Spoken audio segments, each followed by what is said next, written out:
Segunda carta do apóstolo Paulo aos Coríntios, capítulo de número 6, o versículo de número 14, que diz assim a palavra de Deus: não vos prendais a um jugo desigual com os infiéis, porque que sociedade tem a justiça com a injustiça? E que comunhão tem a luz com as trevas? E que concórdia há entre Cristo e Belial? Ou que parte tem o fiel com o infiel? E que consenso tem o templo de Deus com os ídolos? Porque vós sois o templo do Deus vivente, como Deus disse: neles habitarei e entre eles andarei. Eu serei o seu Deus e eles serão o meu povo. Pelo que sai do meio deles e apartai-vos, diz o Senhor, e não toqueis nada imundo, e eu vos recebereis. E eu serei para vós pai, e vós sereis para mim filhos e filhas, diz o Senhor Todo-Poderoso. Ora, amados, pois que temos tais promessas, purifiquemo-nos de toda a imundícia da carne e do espírito, aperfeiçoando a santificação no temor de Deus. Vamos orar a Deus. Senhor Deus e Pai, nós te louvamos e te agradecemos por esta palavra. Nos alimenta e fala conosco, em nome de Jesus, para a glória de Deus. Amém. Podeis assentar, meus irmãos. Desocupe vossas mãos. Dê uma salva de palmas para Jesus bem alegre. Graças a Deus. Louvado seja o nome do Senhor. Meus irmãos, somos gratos a Deus pela oportunidade que o Senhor concede a nós de aqui estarmos na presença de Deus, para que juntos nós possamos adorar o nome do nosso Deus. E aqui tem uma palavra muito importante, da parte de Deus aos nossos corações, que o apóstolo Paulo, todos nós sabemos que o apóstolo Paulo, antes dele ser o apóstolo Paulo, quando ainda ele era Saulo, quando ele era fariseu, nós sabemos que Paulo, ele foi um homem, ou Saulo, ele foi um homem que ele procurou guardar de uma forma muito profunda a lei, tudo aquilo que ele aprendia, ele procurava guardar, viver, e a Bíblia diz que ele sobressaía a todos os outros da sua época, ele era um homem assim muito zeloso pela doutrina, pelos ensinamentos que ele recebia ali de Gamaliel, entre outros. Interessante é que ele agora, quando ele passa a ser Paulo, quando o Senhor troca ali o seu nome, a sua identidade, ele também, Deus, ele via que como ele era zeloso, ele sendo fariseu, quando ele guardava a lei, o Senhor também conhecia o coração dele e sabia que quando ele fosse Paulo, quando ele fosse ali um cristão, ele também seria um homem que ele procuraria guardar todos os ensinamentos que ele aprendesse da parte do Senhor. Interessante é que quando ele está indo a caminho de Damasco, quando o servo do Senhor está ali na rua direita, está ali orando, falando com Deus, o Senhor ele fala para aquele servo, ele fala que ele precisava orar para Saulo, ele precisava impor as mãos sobre ele, interceder, orar pela vida daquele homem. Mas aquele servo, ele ouvindo o Senhor falar acerca da situação de orar por aquele homem, ele fica preocupado porque ele sabia que Saulo ele era muito zeloso pela lei de Deus, ele perseguia aqueles que guardavam a palavra de Deus, ele perseguia os cristãos que estavam iniciando ali naquela nova trajetória, naquele caminho.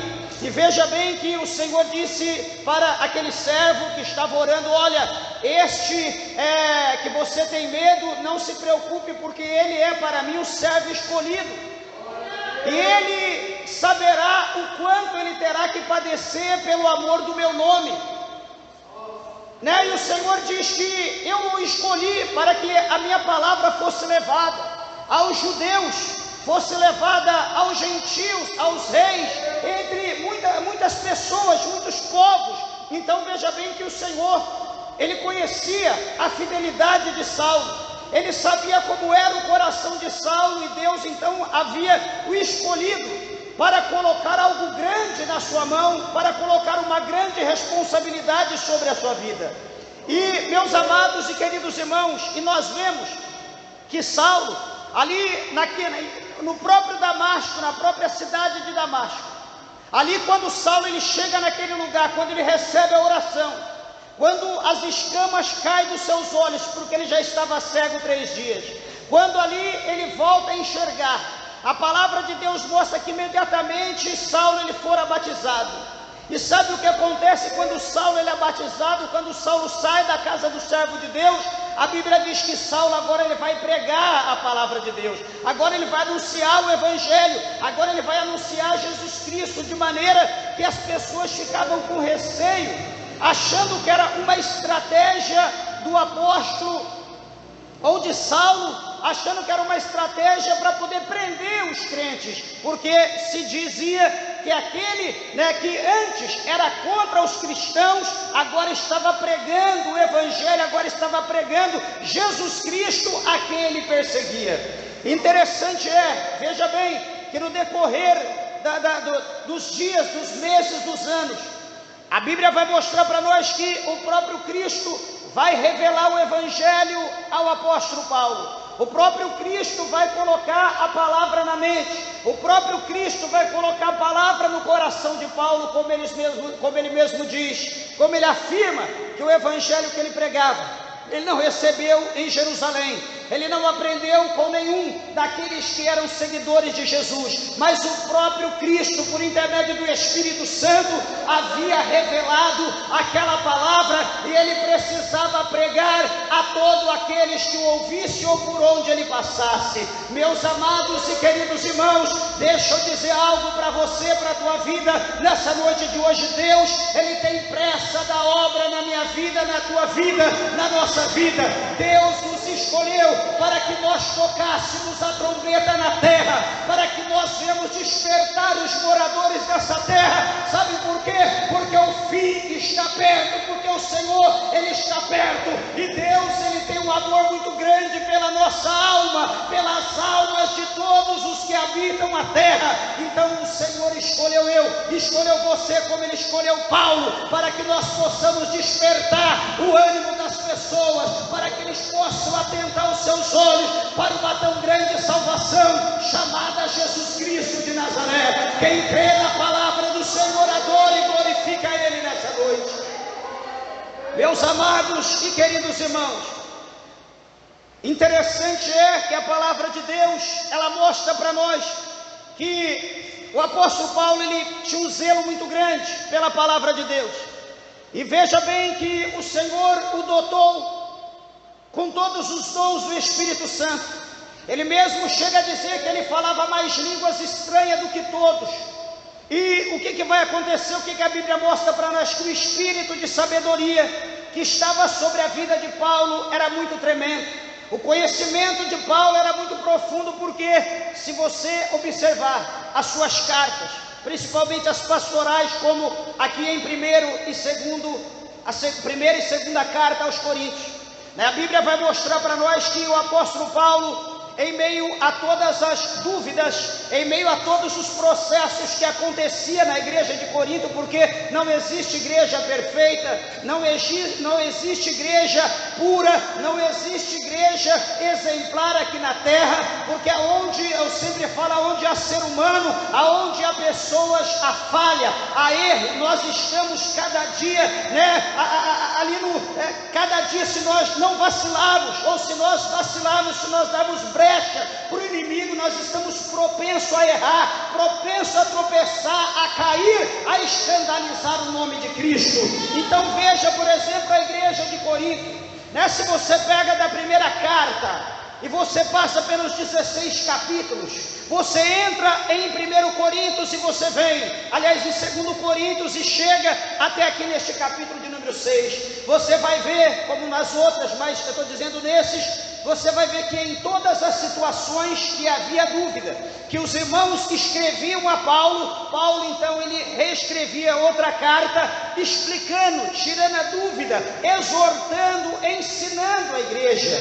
Meus irmãos, porque todos nós precisamos ser doutrinados, nós precisamos ser ensinados, porque não existe, como eu falei, igreja perfeita, não existe crente perfeito, não existe crente, que é unicamente luz. Hoje nós estamos sendo luz, hoje nós estamos brilhando, amanhã nós podemos estar numa zona mais baixa, amanhã nossa luz pode abaixar um pouco, louvado seja o nome do Senhor, o seu brilho, a sua claridade, ou de repente pode até mesmo apagar, escurecer, mas nós não podemos chegar nesse nível. Nós temos que manter a nossa luz acesa, nós temos que manter a nossa lamparina cheia de óleo, nós precisamos da presença do Espírito de Deus na nossa vida, e por isso nós precisamos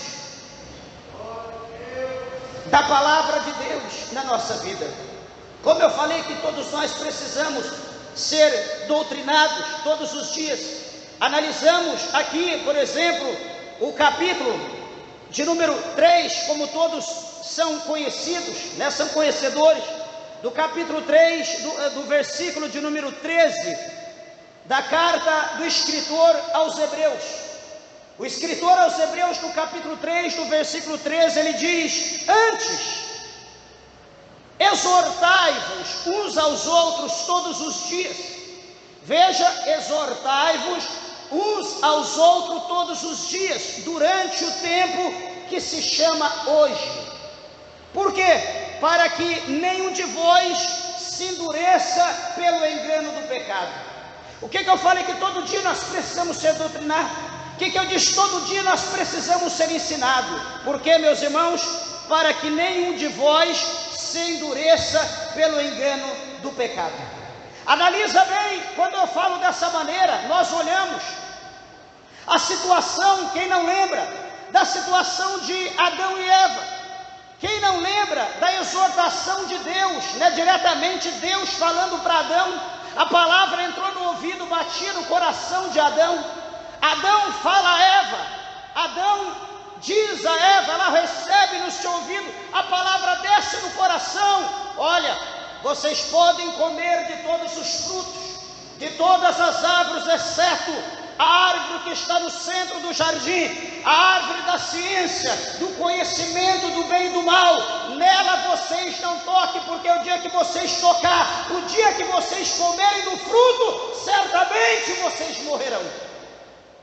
Essa é a ordem de Deus. Mas eu pergunto, será que Deus todo dia ele pregava isso para Adão? Não pregava isso todo dia para Adão.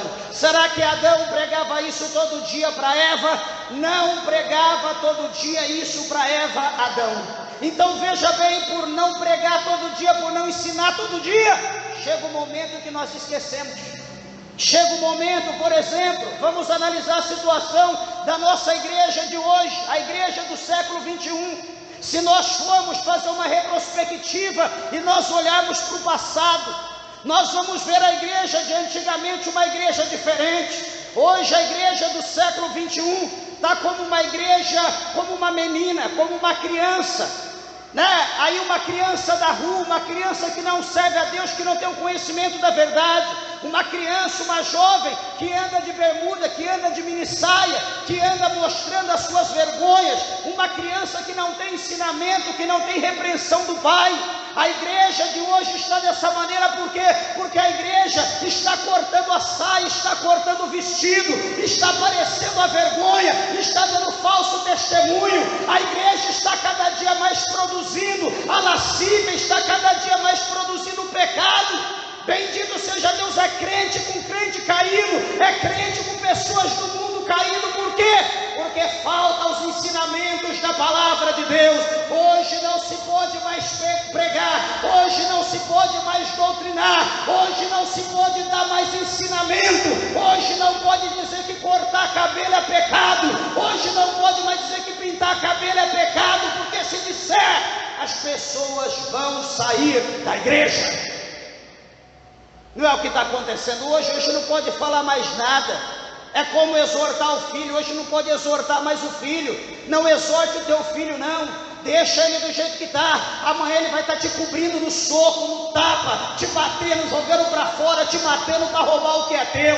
Não corrija não, deixa do jeito que está. Não ensine a igreja, não exorte a igreja não. Amanhã vai estar todo mundo no centro de macumba, vai estar todo mundo no candomblé, no espiritismo, vai estar todo mundo na igreja católica, adorando o falso Deus, porque não está tendo ensinamento dentro das igrejas. A palavra de Deus não pode mais ser pregada.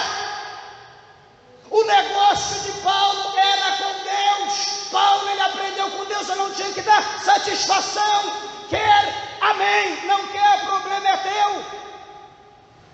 Quantas pessoas hoje que precisa ser doutrinado, ser ensinado, quantas pessoas que eram até pregavam, mas pelo o distanciamento da verdade, pelo alongamento da verdade, as pessoas hoje pecam, não sabem mais o que é pecado, o que não é pecado.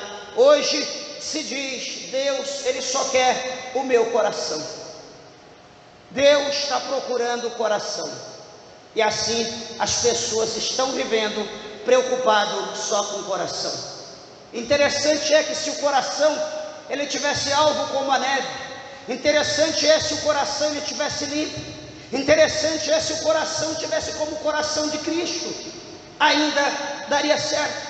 Mas os corações que diz que Cristo achou, que Cristo está habitando nele, são corações iracundos, são corações enganosos, são corações mentirosos, são corações lascivos, são corações de engano, são corações de inveja, são corações com adultério, são coração com prostituição, são corações que não perdoam, que não dá perdão, são corações mentirosos. Peraí, como que Deus está procurando um coração selvagem, um coração duro, um coração impuro?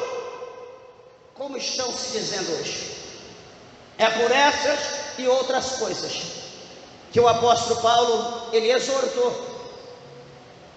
as suas igrejas em suas cartas.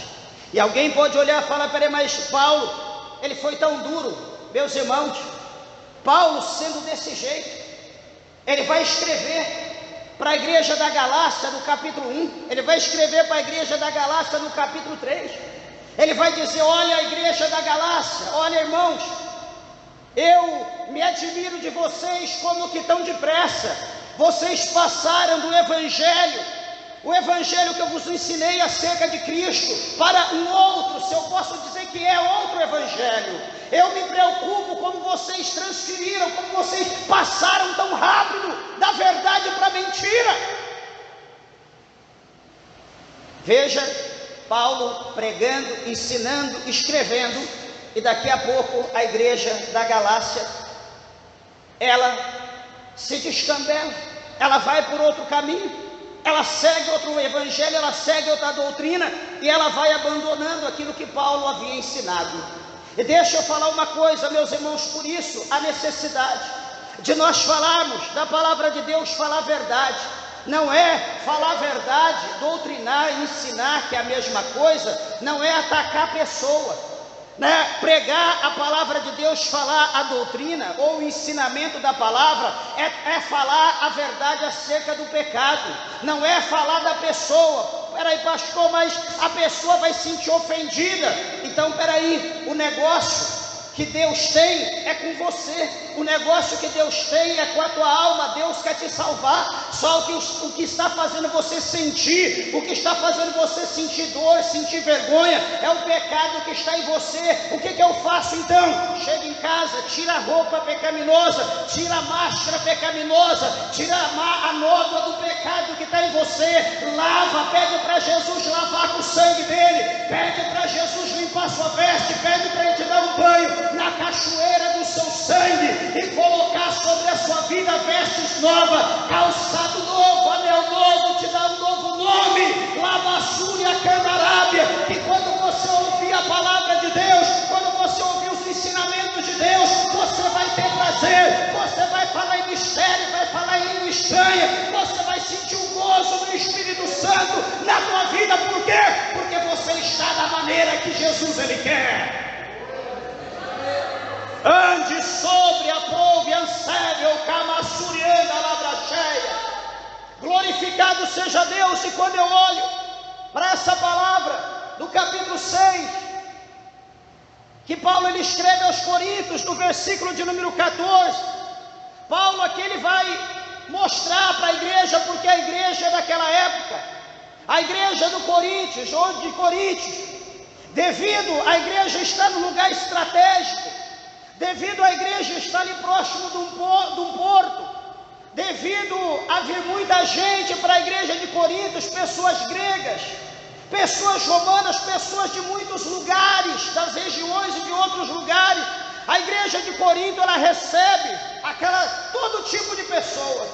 E o que vai acontecer, meus irmãos? A igreja de Corinto, ela começou a ter muitas falhas, lembrando que a Bíblia diz que a igreja de Corinto era muito rica, era uma igreja que possuía todos os dons do Espírito Santo, porém, era uma igreja que tinha muito problema, era uma igreja que tinha muita situações muito complicadas, a qual Paulo, ele precisava sempre estar exortando aquela igreja. E analisa bem uma coisa que ele fala no verso de número 14: não vos prendais ao jugo desiguais com os infiéis. Paulo está mostrando aqui o que para nós, quando se fala para a gente não prender ao jugo desigual com os infiéis.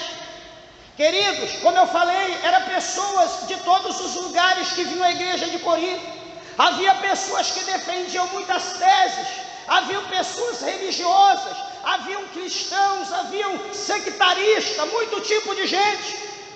Só que tinha, dentro da igreja, não podia jogar fora, não podia lançar fora. A igreja é um lugar público, todo mundo está ali para aprender a verdade. Só que onde todo mundo está para poder aprender a verdade, também o diabo ele se infiltra, né? Onde a verdade é lançada, onde é semeado o trigo, a Bíblia diz que quando aquele homem ele semeou, né, o trigo, a Bíblia diz que à noite veio o inimigo, e o inimigo, aonde foi semeado o trigo, o inimigo semeou também o joio, e cresceu ambos juntos. Então preste bem atenção que na igreja de Corinto era semeado o trigo, era semeada a verdade, mas também o inimigo estava enrustido ali dentro. O inimigo estava ali como lobo em pele de ovelha, estava ali olhando para um, olhando para outro, procurando uma brecha para poder tragar, para poder destruir, para poder derrubar, para poder fazer associações ilícitas, coisas que não eram agradáveis a Deus. Paulo aqui, ele sabendo disso, ele vai falar para a igreja de Corinto como ele fala para nós, por intermédio do Espírito Santo: meus irmãos, não prendais ao jugo desigual com os infiéis. Pastor, mas como que eu vou prender num jugo desigual com alguém que não é fiel, ou seja, infiel?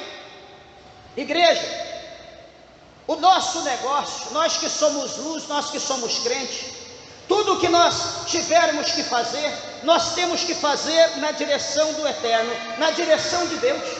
Para quê? Para que amanhã nós não venhamos ter surpresas desagradáveis, para que amanhã nós não venhamos ter tristeza, para que amanhã nós não venhamos ter sentimento de destruição, de perca. Espera aí, por exemplo, eu sou um profissional numa área, numa determinada área, estou procurando alguém para que junto nós possamos fazer um negócio.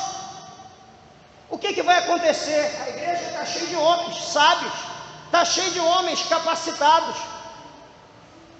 Eu olho para um, para outro, não, esses irmãos aqui acho que não estão com nada não. Sabe o que eu vou fazer? Eu vou procurar alguém lá no campo de futebol, eu vou procurar alguém lá no bar, vou procurar alguém numa associação que eu não conheço, que talvez eu olhe para ele, eu vejo que essa pessoa talvez possa ser um cara que vai dar certo, e ali sem direção de Deus, eu sendo crente, eu pego aquele camarada, aquela pessoa que é ímpia, e vou ali, como aqui a Bíblia está dizendo para nós, não nos prender ao jugo desigual. Então eu vou me prender, eu vou fazer uma aliança com aquele homem num determinado negócio, vamos abrir um negócio junto.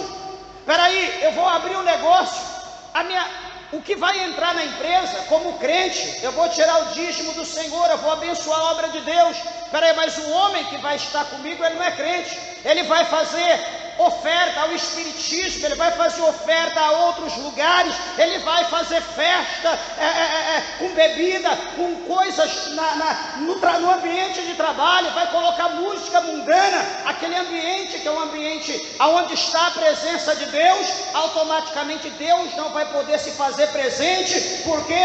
Porque há ali naquele lugar trevas, ali um partido das trevas, ali alguém que está adorando o inimigo, vai se tornar uma oposição. O que vai acontecer? O negócio não vai dar certo. Isso está propenso para amanhã eu ter uma grande perca, para amanhã eu perder dinheiro, para amanhã eu ter dor de cabeça, para amanhã eu falir e dizer: Deus, por que o Senhor não me ajudou?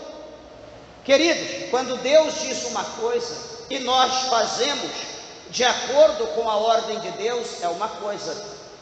Nós podemos orar, apresentar a Deus, pedir interferência, pedir para Deus pôr a mão, pedir para Deus ajudar a fazer alguma coisa, porque Deus que nos orientou, Deus que nos instruiu. Mas quando nós tomamos uma decisão por nós mesmos, pessoal, e vamos lá, metemos a cabeça, sem consultar Deus, e amanhã a casa cai, não adianta depois a gente ir lá: Senhor, mas o negócio estava indo tão bem, de repente a casa caiu, de repente o vento assoprou. Sabe o que Deus vai dizer? O problema é teu. Você falou alguma coisa comigo? Você perguntou? Você pediu para mim ir adiante? Você pediu para minha mão estar lá? Você pediu para me abençoar? Você perguntou se era da minha vontade? Entre, meus irmãos, dezenas de coisas que o crente, ele tem que fazer só, ou ele tem que fazer com pessoas que defendem a mesma fé que ele. Nós não podemos confundir, nós não podemos misturar as coisas. Ah, pastor, mas ela é tão boa, é uma amiga tão boa, mas eu vou ver se eu faço um negócio com ela. Ela serve a Deus? Ela defende a mesma fé que você? Ela prega da mesma maneira, ela louva, ela serve o mesmo Deus? Não, pastor, eu não sei qual é a fé dela, mas é gente boa, é uma pessoa que tem um coração imenso, é uma pessoa alegre, feliz. Fuja da aparência do mal. As aparências se enganam. Quem vê o rosto não vê o coração. Louvado seja o nome do Senhor. Paulo estava exortando os coríntios a não caírem em ciladas. Peraí, pessoas de todos os lugares estavam em Corinto e começava agora a querer se entrelaçar, queria fazer negócio com o povo de Corinto, com a igreja, com os irmãos. Paulo diz: cuidado, não prendais a um jugo desigual com os infiéis. E aí Paulo vai dizer: que sociedade tem a justiça com a injustiça? Paulo faz a primeira pergunta. Ele vai falar: olha, qual é a sociedade que tem de um homem justo com um homem injusto? O homem justo, ele faz justiça, ele é correto, ele faz tudo certo, ele não engana ninguém. Alguém dá o troco errado para ele, ele vê que está errado, ele devolve. Por quê? Porque ele é justo. Ah, não, a pessoa devolveu o troco errado, que bom, é um trabalhar de Deus. Olha, Deus me abençoou, eu dei 10, recebi troco de 100. Ué, é Deus que abençoou? Será que é? Será que aquela diferença de 10 para 100, será que não vai sair do bolso daquele que te deu? Você sabe como está a situação daquela pessoa na casa dela? Você sabe quanto que ela ganha por mês? Qual é a dívida dela? Quantas pessoas tem na sua casa? Então não é Deus que deu nada, não. É você que está sendo injusto. A pessoa justa, ele vai ver, ele vai devolver. A pessoa justa, ele não quer nada de ninguém, ele quer o que é dele. Agora o injusto vive de lesar os outros, vive de enganar, vive de dar chapéu, vive de fazer negócios, que não provém da parte de Deus. Então Paulo está dizendo aqui: olha, qual é a comunhão ou a sociedade que tem justiça com injustiça? Depois ele faz outra pergunta para a igreja de Corinto: que comunhão tem luz com as trevas? Qual é a comunhão que pode haver entre luz e trevas? Meus irmãos, quem anda na luz e sai da luz para ir para as trevas não vai conseguir andar. Ele não consegue andar, porque a diferença é imensurável. A palavra do Senhor diz para nós aqui nos evangelhos, o próprio Jesus ele diz, que aquele que está com ele, aquele que caminha com ele, Jesus diz que esse que caminha comigo, ele não tropeça, ele não cai. Por quê? Porque o caminho está iluminado. Por onde ele anda, ele está vendo tudo. Por quê? Porque a luz está com ele. A luz faz com que ele vê todos os obstáculos, todas as barreiras, tudo que está diante dele, ele desvia, ele consegue caminhar sem cair, ele consegue caminhar sem se machucar. Só que Jesus também diz que aquele que está em trevas, ele caminha, mas ele não consegue andar. Aquele que está em trevas, ele tropeça. Aquele que está em trevas, ele cai. Sabe por quê? Porque ele não enxerga, ele não consegue ver o que está diante dele. Se a gente fala, fica todo mundo de pé aqui na frente, apaga as luzes, fecha a porta e fala, agora pode andar. É gente batendo em gente, é gente derrubando cadeira, é gente derrubando mesa, é pessoas batendo no altar, é gente batendo na parede, porque a gente não vai ver nada. Nós não sabemos para onde a gente está indo, o que está diante de nós. Então as pessoas que não têm Cristo, a pessoa que está em treva é dessa maneira, ele não enxerga, ele não sabe o que ele está fazendo. E agora nós somos luz, nós vamos nos envolver com alguém que está perdido, alguém que está sem direção, alguém que não sabe o que faz. Paulo está instruindo para nós não fazermos tal coisa. O terceiro ponto, no verso de número 15, do capítulo 6 de 2 Coríntios, ele diz que concórdia há entre Cristo e Belial. Qual é a concórdia? Que concordância existe entre o Salvador Jesus Cristo e que concordância há entre Belial? A Bíblia está dizendo que não há nenhuma. Por quê? Porque Jesus Cristo, ele é o Salvador da humanidade. Cristo, ele é a ponte que nos leva a Deus. E nós sabemos que Belial, ele vem justamente do mal, é aquele que vem para nos enganar, é aquele que vem para nos confundir, é aquele que vem para nos tirar de Cristo e nos levar para as trevas. Então Paulo está dizendo aqui que não há concórdia. Ele está perguntando qual é a concordância. Alguém pode dizer qual é a concordância que tem? Qual é a união? Não vai ter nenhuma. Ou que parte tem o fiel com o infiel?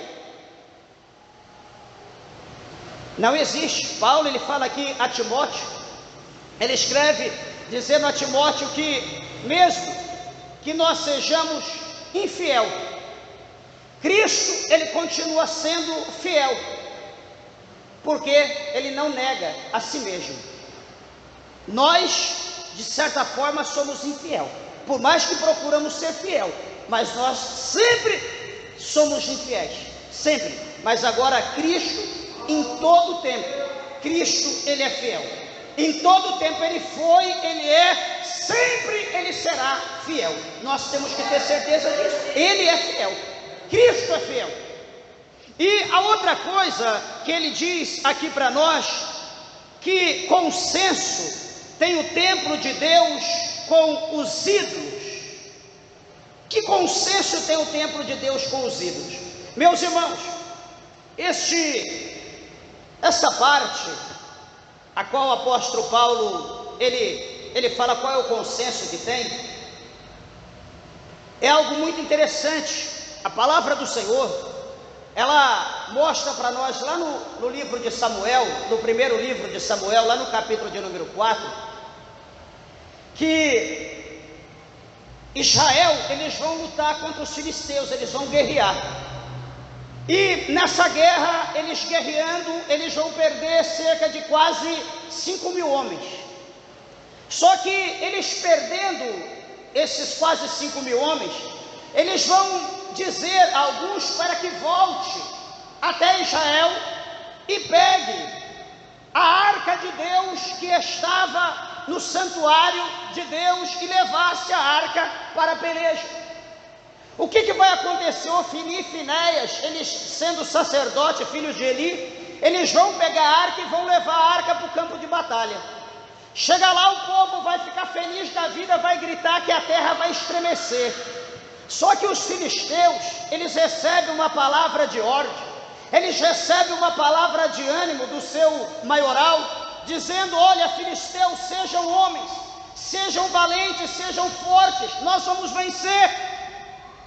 E os filisteus, então, eles vão guerrear contra o povo de Israel, eles vão combater. E o que vai acontecer? Mais de 30 mil homens vai morrer, homens de Israel, soldados de Israel. E a Bíblia diz que Ofni e Finés morre, a Bíblia diz que a arca é levada agora para uma das cidades que estava nos filisteus, uma cidade chamada Asdod. E o que vai acontecer quando chega a arca de Deus lá? Presta bem atenção uma coisa, o que vai acontecer? O capítulo de número 5 do primeiro livro de Samuel, no versículo 2, diz assim: e tomaram os filisteus a arca de Deus, e a meteram na casa de Dagom, e puseram junto a Dagom. Veja, no templo de Dagom, na casa de Dagom, aonde Dagom estava ali entronizado, eles pegam a arca de Deus e colocam a arca em algum lugar lá, põe a arca de Deus e deixa lá do lado. Só que no versículo de número 3, do capítulo 5, diz: levantando-se, porém, de madrugada os de Asdod, no dia seguinte, eis que Dagom estava caído com o rosto em terra diante da arca do Senhor, e tomaram a Dagom e o tornaram a pôr no seu lugar.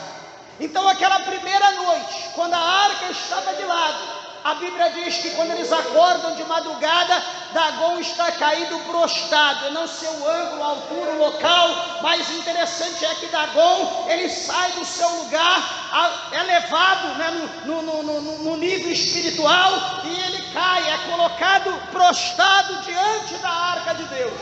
Quando chega a noite de Asdod, olha aquilo, eles ficam desesperados.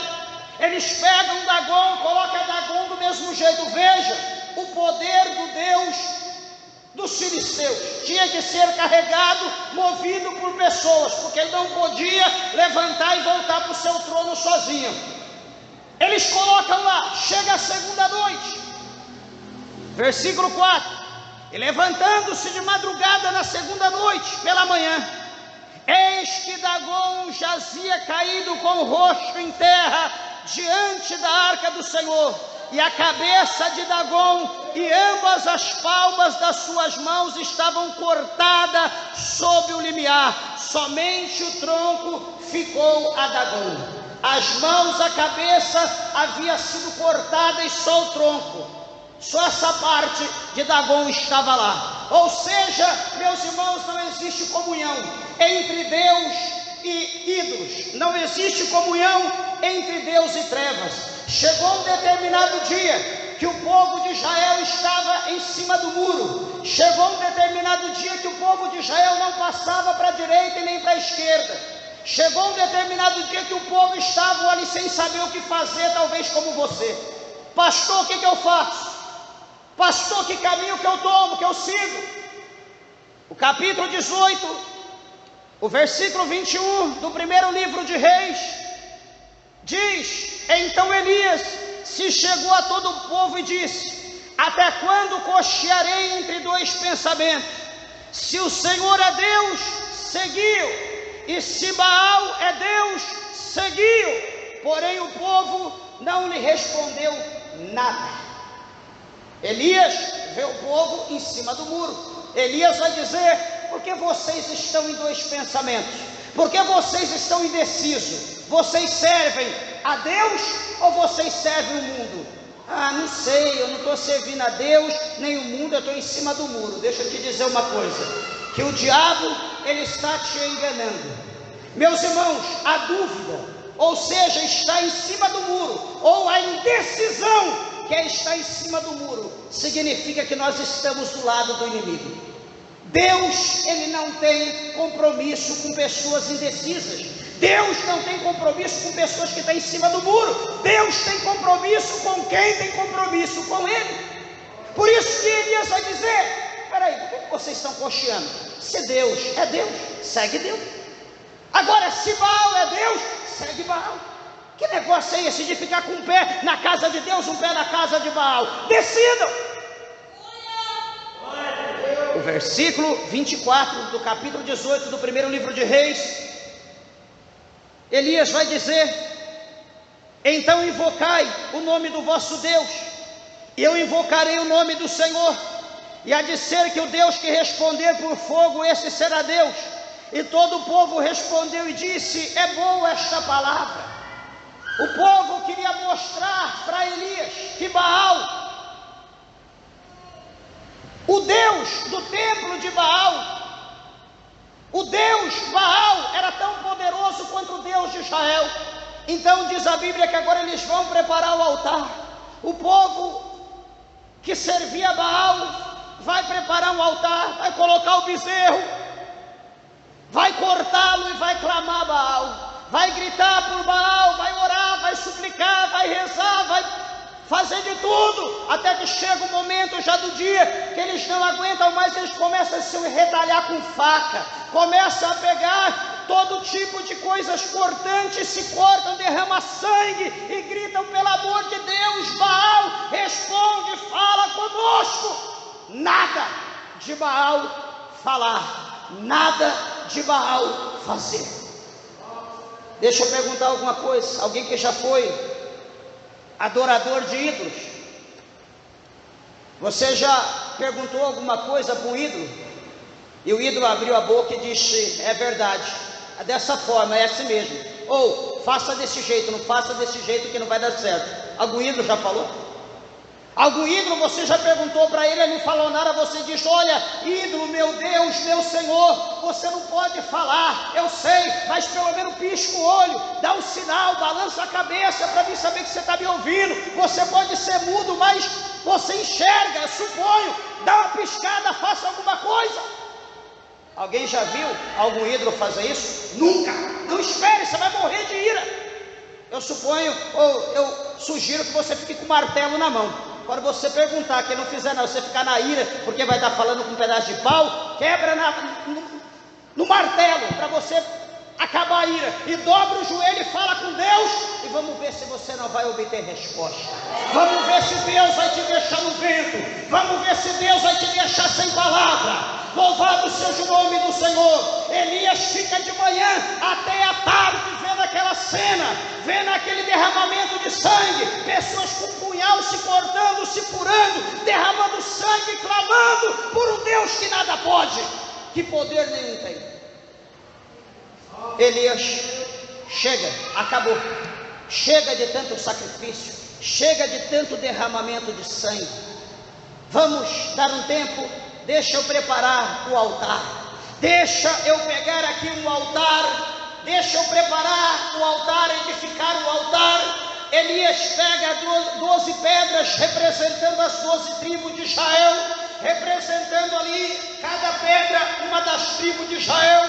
Elias prepara tudo direitinho, coloca ali o animal ali em cima, coloca ali, manda trazer uma quantidade de água, derrama. Havia escassez de água, não tinha água em lugar nenhum, mas ele consegue arrumar 3 cântaros de água, derrama sobre aquilo e diz: olha, fica tranquilo, coisas que o povo filisteu não fez, ele fez. Ele vai falar: calma agora, fica olhando.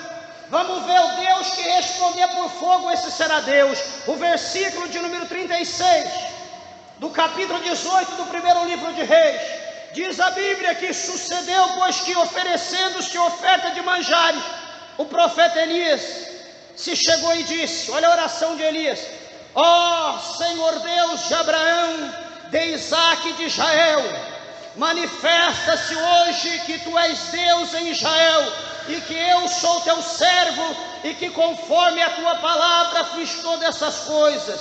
Responde-me, ó Senhor, responde-me, para que este povo conheça que tu, Senhor, és Deus, e que tu fizeste tornar o seu coração para trás.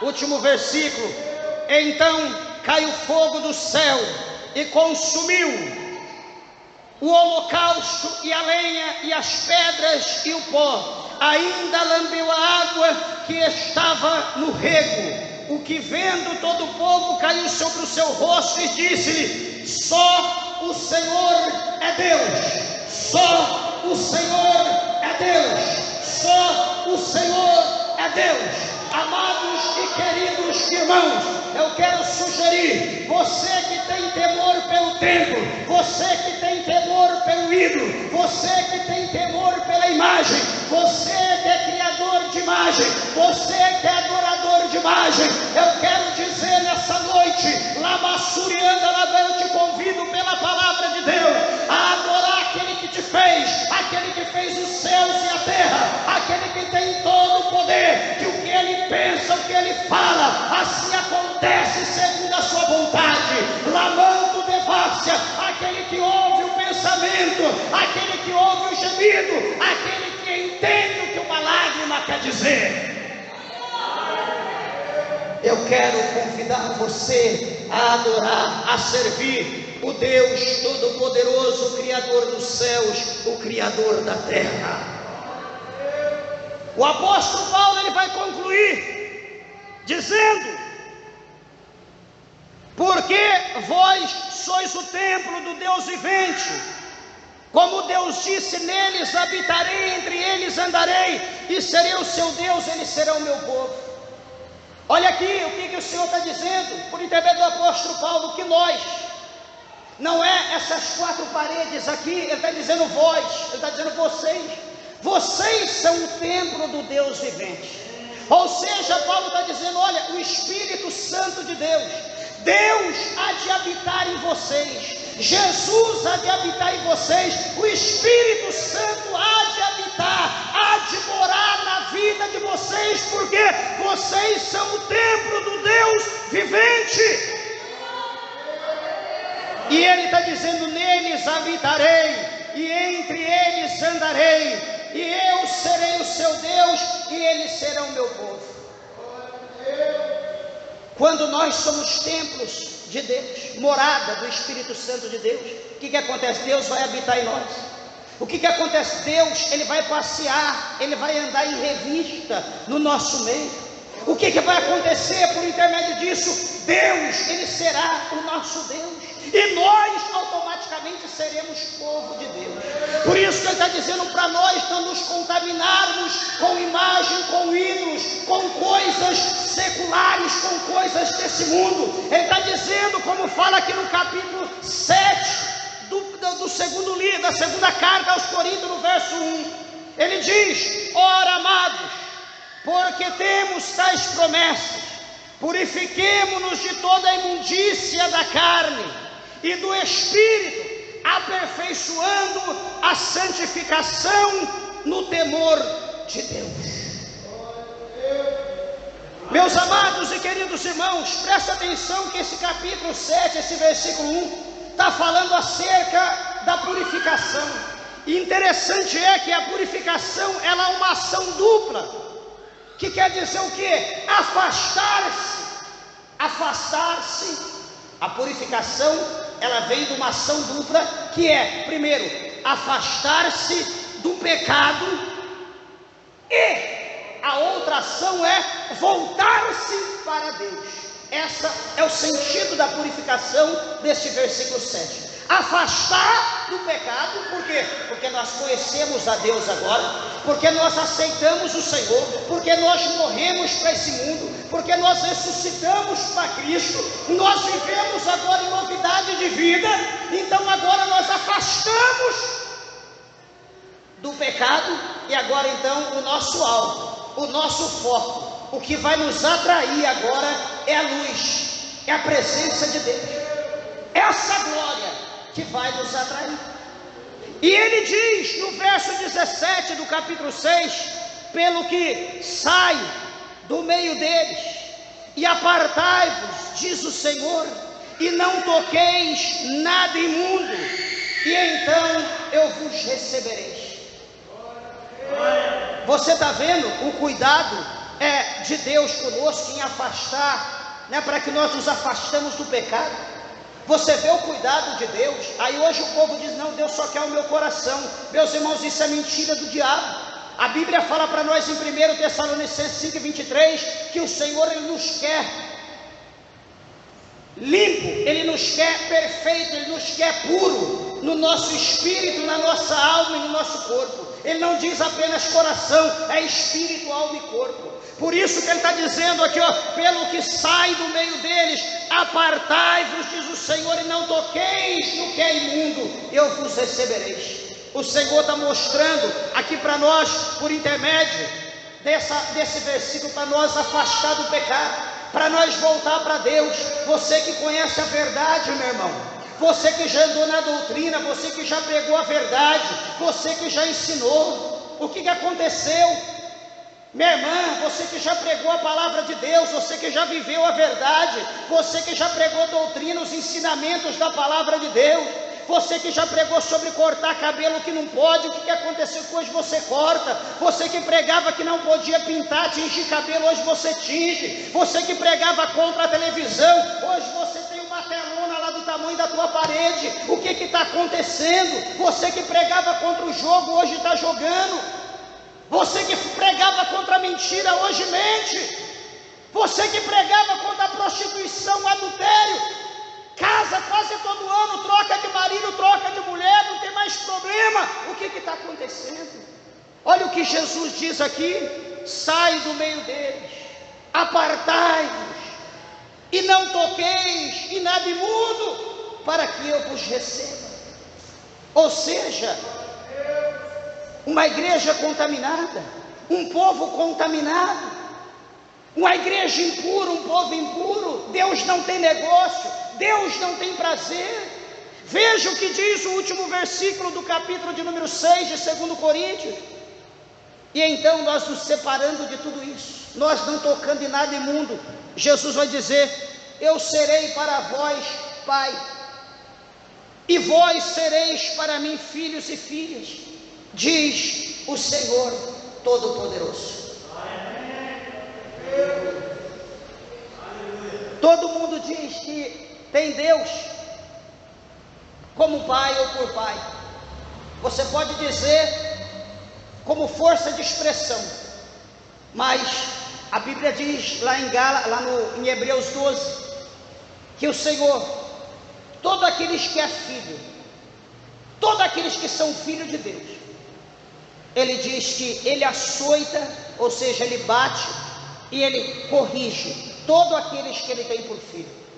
Ou seja, se nós aguentarmos, né? Deixa eu ler aqui para não ficar na minha palavra, exatamente como o escritor aos Hebreus escreveu, aqui no capítulo de número 12, no verso de número 5, ele diz, Hebreus 12, 5, ele diz: e já vos esquecestes da exortação que argumenta convosco como filhos?